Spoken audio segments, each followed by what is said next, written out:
Highway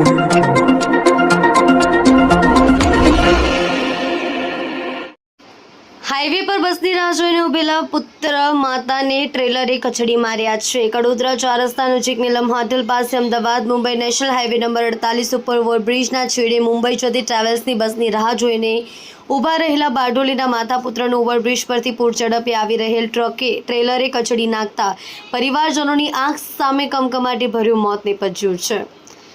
માહિતી અનુસાર બારડોલીની જનતાનગર સોસાયટીમાં રહેતા અને મૂળ રાજસ્થાનના ભીલવાડા જિલ્લાના રાજજી કારેડા ગામના વતની યોગેશભાઈ પ્રકાશભાઈ શાહ ઉંમર 30 વાસણના વ્યવસાય સાથે સંકળાયેલા છે।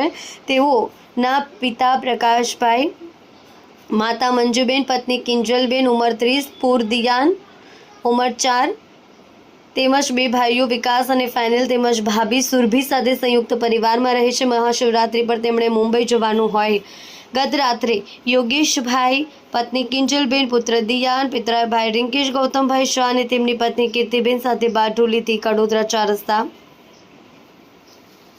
ગયા હતા ત્યારે રિંકેશનો મનીષ તેમનો કડોદરા મૂકી ગયો હતો।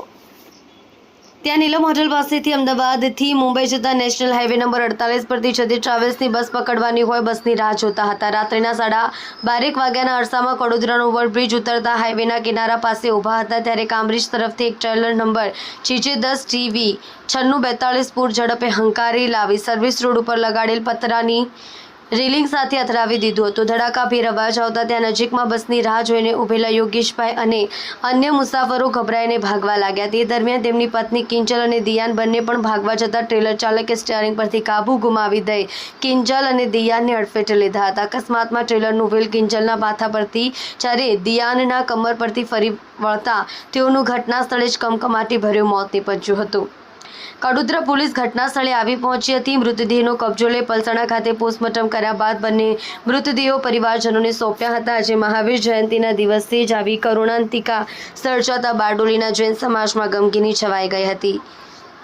હાલમાં નીલમ હોટલ પાસે ગનાળાનું કામ ચાલી રહ્યું હોય સર્વિસ રોડ ઉપર પતરાની રેલિંગ લગાડવામાં આવી છે। સુરતથી મુંબઈ, પુણા જવા માટેની બસો કડોદરાની નીલમ હોટલ પાસે સ્ટોપ હોય કડોદરા, બારડોલી સહિતના વિસ્તારના લોકો નીલમ હોટલ પાસે જ બસની રાહ જોઈને ઊભા રહેતા હોય છે, પરંતુ હાલમાં ચાલી રહેલી કામગીરીને કારણે મુસાફરોએ હાઈવે પર જ ઊભા રહેવાનો વારો આવે છે અને અકસ્માત થવાની સંભાવના વધી ગઈ છે।